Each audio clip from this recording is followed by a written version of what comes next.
नमस्कार।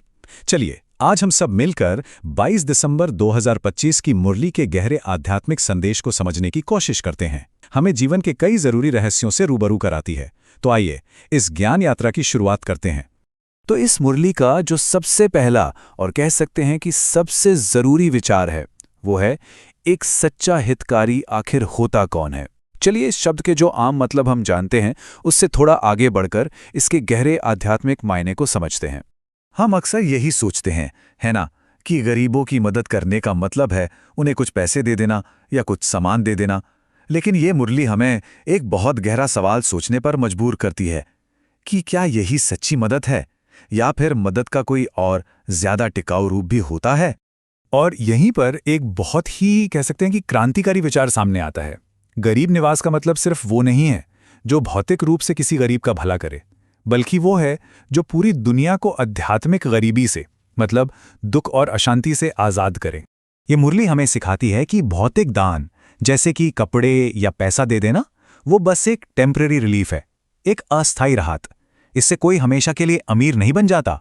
ये हमें सोचने पर मजबूर करता है कि दान का इससे भी गहरा एक आध्यात्मिक रूप होता है। अच्छा, तो अगर सच्ची गरीबी आध्यात्मिक है तो फिर वो असली समस्या क्या है जिसे ये सच्चा हितकारी हल करने के लिए आया है। मुरली के अनुसार हम सब एक दुखों की दुनिया में जी रहे हैं।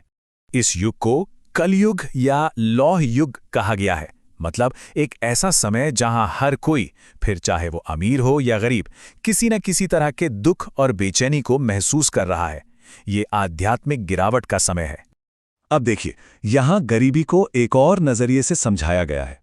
अनाथ वो है जिसके पास कोई आध्यात्मिक गाइड नहीं है, कोई सहारा नहीं है, और इसीलिए वो ज्ञान से गरीब है। जबकि सनाथ वो है जिसे एक रक्षक मिल गया है जो उसे ज्ञान के खजाने से मालामाल कर देता है। ये लाइन एक बहुत बड़ी सच्चाई की याद दिलाती है कि ये जो भी भौतिक धन दौलत है वो तो नश्वर है, वो तो एक दिन खत्म हो ही जाएगा।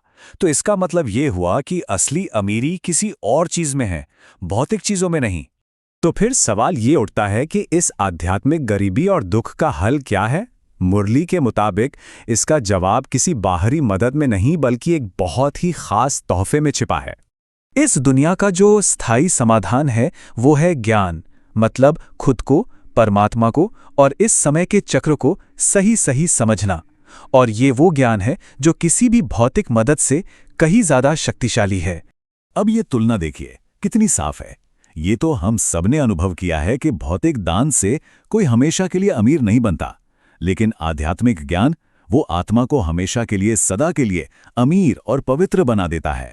तो ये ज्ञान एक ऐसा तोहफा है जो सिर्फ कुछ समय की राहत नहीं बल्कि हमेशा की आध्यात्मिक अमीरी का वादा करता है। ये वो खजाना है जो कभी खत्म नहीं होता। लेकिन इस ज्ञान को अपनी जिंदगी में उतारा कैसे जाए, ये मुरली सिर्फ समस्या और समाधान ही नहीं बताती बल्कि एक नए युग की तरफ ले जाने वाला एक बिल्कुल साफ रास्ता भी दिखाती है। इस रास्ते की आखिरी मंजिल है लक्ष्मी नारायण जैसा बनना, जो आने वाले स्वर्ण युग में दिव्यता, पवित्रता और सुख के प्रतीक हैं। मतलब जीवन का सबसे ऊंचा लक्ष्य यही सेट किया गया है। और इस ज्ञान मार्ग को पारंपरिक भक्ति मार्ग से अलग और ज्यादा असरदार बताया गया है। जहां भक्ति मार्ग को कई जन्मों की एक लंबी और मुश्किल यात्रा की तरह देखा जाता है, वहीं ज्ञान मार्ग को एक ही जीवन में मंजिल तक पहुंचाने वाला एक सीधा और आसान रास्ता माना गया है। तो ये यात्रा पूरी कैसे होगी? इसमें 4 बहुत सरल लेकिन बहुत शक्तिशाली कदम हैं।